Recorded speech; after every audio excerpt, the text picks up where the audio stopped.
Alla 16-åringar i hela Sverige ska få en bok som ska övertala dem att bli feminister. Boken är skriven av en nigeriansk kvinna, vilket makes sense, för när det kommer till Afrika så behövs faktiskt feminism i de länderna. De av er som inte orkar läsa boken kan se den här föreläsningen hon höll för TEDx, där hon berättar bland annat om hur hon publicerade en roman som ansågs vara feministisk, och en akademisk svart kvinna sa till henne att feminism inte är afrikanskt och inte tillhör deras kultur.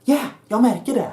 Jag märker det på alla könsstympningar. Kolla här, jag stödjer den här svarta kvinnans kamp helt och hållet. Hon verkar vara den sansade sortens feminist, och hennes bok är väldigt nödvändig i den delen av världen. Och i viss mån även i Sverige, eftersom könsnormer finns överallt.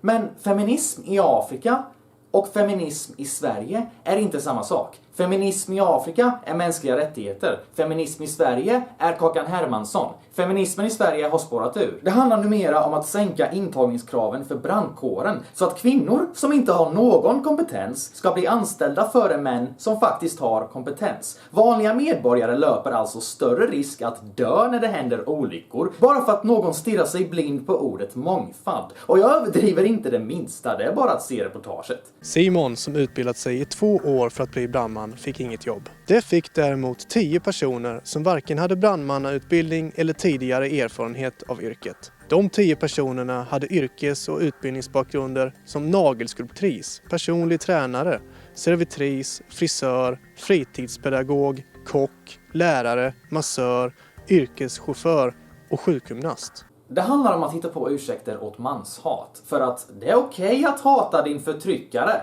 Den här sortens retorik är normaliserad, speciellt inom massmedia. Av den anledningen känner jag, kan inte vi nyansera saker istället? Ge gärna ungdomar den här boken. Det kan säkert ge vissa välbehövliga tankeställare. Men ge dem också någonting av Per Ström som motvikt, så att de får olika perspektiv. Ju fler perspektiv man har på någonting, desto mer kommer den vattentäta logiken att stå ut. Desto mer kommer den sätta sig. Logik som aldrig blir ifrågasatt kommer inte vara särskilt stabilt förankrad. Den kommer inte att vila på en trygg och fast etablerad grund. Och sen kan ni ge dem en kopia av 1984 så de kan dra lite paralleller till det moderna samhällets utveckling. Orwell, om något, vet hur man stimulerar och bidrar till kritiskt tänkande. Fast det kanske inte är det man vill ha bland ungdomar. Det kanske är därför man ger dem en bok som heter Hur man blir feminist, som om det inte finns något annat alternativ. Det är liksom inte så att man säger hej, överväg det här perspektivet och se ifall logiken brister någonstans.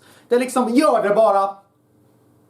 Bara gör det. Det är rätt för dig, så gör det bara. Men i alla fall, för att balansera ut det hela så har jag skapat min egen tidning för ungdomar. Den är väldigt hipp och lär dig en massa saker. Som till exempel vad som är ute och vad som är inne.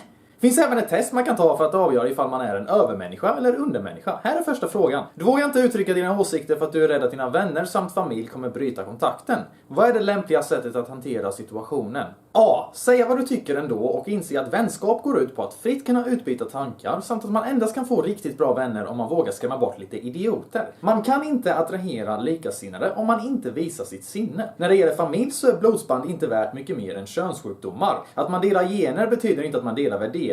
Faktiskt så vore det en form av rasbiologi att påstå något sådant, och därför är man lika illa som Hitler ifall man anser att det är viktigt att komma överens med sina familjemedlemmar. B. Fortsätt leva ditt liv som en lydig konsument. Undvika konflikter, och när du är 80 år gammal inse att du har levt livet enligt andras förväntningar snarare än dina egna önskningar. Fan, jag är full.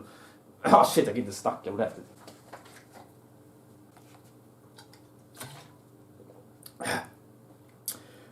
B. Fortsätt leva ditt liv som en lydig konsument, undvika konflikter, och när du är 80 år gammal inse att du har levt livet enligt andras förväntningar snarare än dina egna önskningar. Men nu är det för sent att ändra på det, så därför dör du med ånger i hjärtat. C. Konvertera till islam, ta på dig ett bombbälte och spränga skolan i luften. Så, vad är det rätta svaret här? Vad är det rätta svaret i ett mångkulturellt samhälle? På tal om muslimer så tänkte jag att vi kunde ägna oss åt en mild form av terrorism. Ifall du går i skolan så har du chansen att påverka väldigt många människor. Så skriv ut det här dokumentet i skolan såklart, så att du inte slösar ditt bläck hemma. Sen häftar du ihop papperna och så sprider du det bland dina klasskamrater. Om du inte vill att det ska kopplas till dig, vilket är helt förklarligt, så kan du bara smyga in i biblioteket och Placera det lite snyggt någonstans där folk kommer hitta det. Eller någon annan lokal, jag bryr mig fan inte. Det viktiga är att det når ungdomar. Tillsammans så kan vi hjälpas åt för att skapa en ny generation av människor som inte är substanslösa spermahinkar.